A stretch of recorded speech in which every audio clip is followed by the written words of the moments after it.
રાજકોટ ભાજપના વધુ એક મોટા નેતા વિવાદોના વંટોળમાં ફસાયા છે. સત્તાનો નશો કહો કે કાયદાને ખિસ્સામાં રાખવાની આદત. ભાજપના એક દિગ્ગજ નેતાએ કરોડો રૂપિયાનું જમીન કૌભાંડ આચર્યું હોવાનો સત્તાવાર પર્દાફાશ થયો છે. રાજકોટ જિલ્લા કલેક્ટરે કાયદાનો સપાટો બોલાવતા ભાજપના નેતાની અંદાજિત 7 કરોડ રૂપિયાની કિંમતી જમીન ખાલસા કરવાનો એટલે કે સરકાર હસ્તક કરવાનો આદેશ આપી દીધો છે.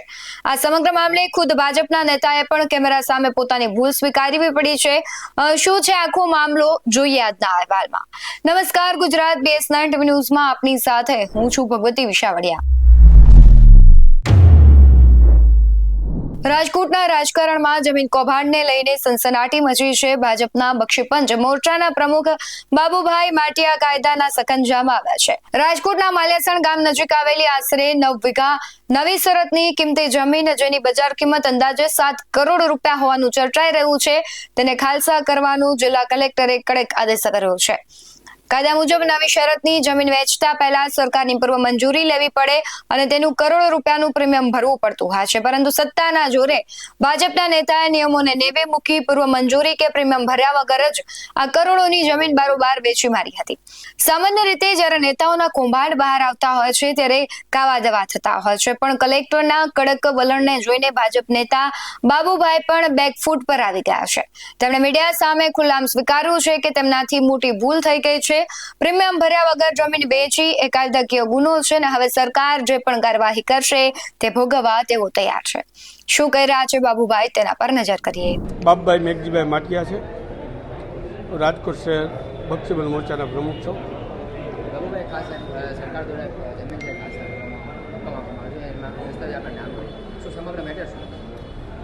એમાં જે સાથણીની જમીન હતી, સાથણીની જમીનમાં સરકારની ગાઈડલાઈન મુજબ તમે કંઈ સાતાકટ કે દસ્તાવેજ ન કરી શકો.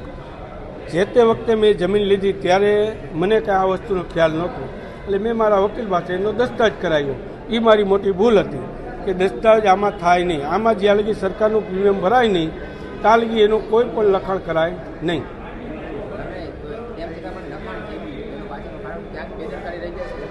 એમાં એવું હતું કે આ સાથણીની જમીન છે, જ્યાં લગી તમે પૈસા આપણે આપી દઈએ ખેડૂતને, પછી ખેડૂત ફરી ન જાય એના માટે આપણે હવેજ માટે એની પહોંચ લેતા હોય છે. આમાં હું ખેડૂત ક્યારેક સાથણી જમીનમાં ખેડૂતો ફરી જતા હોય છે, કિંમત જમીનની થાય ને એટલે ખેડૂતો ફરી જતા હોય છે. એટલે એના હિસાબે મને એવું થયું કે આની પાસે આપણે પૈસા દઈએ છીએ તો આપણે એની પાસે લખાણ લેવું જોઈએ. જમીન છે 9 વીઘા જમીન છે, અંદાજે 7 કરોડ રૂપિયા કિંમત થાય.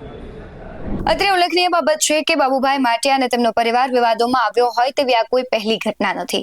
અગાઉ દેશની સર્વોચ્ચ સંસ્થા ઇસરોના ઉચ્ચ અધિકારીઓ સાથે મારામારી અને તેમને મારવાની ઘટનામાં પણ બાબુભાઈના પરિવારનું નામ ઉછળ્યું હતું. ત્યારે પણ ભારે હોબાળો થયો હતો. ત્યારે હવે આ કરોડોના જમીન કૌભાંડે રાજકોટ ભાજપના સંગઠનની આબરૂના ધજાગરા ઉડાવ્યા છે. હવે જોવાનું એ રહેશે કે માત્ર જમીન ખાલસા કરીને મામલો થાળે પાડી દેવાશે કે કાયદાનું ઉલ્લંઘન કરનારા શાસક પક્ષના આ નેતા સામે કોઈ કાનૂની કે ફોજદારી પગલાં લેવાશે અને ભાજપ સંગઠન પોતાના આવા વિવાદિત હોદ્દેદારો સામે શું એક્શન લે છે એ પણ ખૂબ મહત્વનું રહેશે. તમારું શું માનવું છે કમેન્ટમાં જરૂરથી જણાવજો. બાકી આવા જ વધુ અહેવાલો સાથે ફરી મળતા રહીશું. તમે અમારી YouTube ચેનલને સબસ્ક્રાઇબ કરવાનું, અમને Facebook અને Instagram પર ફોલો કરવાનું ભૂલશો નહીં. બાકી અવનવી અપડેટ્સ મેળવવા માટે આપ જોતા રહો BS9 ન્યૂઝ. નમસ્કાર.